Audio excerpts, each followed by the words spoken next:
erokamano ne nyikwara Mogajwang. Erokamano ahinya bwana ng'eni thuole ma chuok ka japuonj e kaunti ma Kisumu Tom Onyango e bwo nyiriri mago seconds 30 wachni mogik watieko.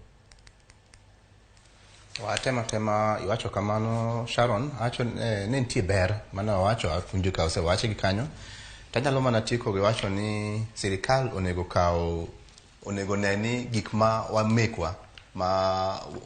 sirikal osiro jopiny kik giwedego magi gik machalo kaka rita kwe magi gik machalo kaka somo gik machalo kaka thieth mago bede lwetgi to gima ginyalo timo en ni ginyalo keto lwasi maber mar jokeno jomobiro ma utimo ohala mondo chak mekgi bende malwasi ni to wadwaro no mondo bede gimoro mani gimiyo gitayo kaka gik moko nego bende itimo standards to ging'iyo bende ni to dwach jopiny ber jopiny bende itimo ka kaeto wang'i wach moro ni ka sama jogi okelo sombgi ni bende nyalo konyowa gi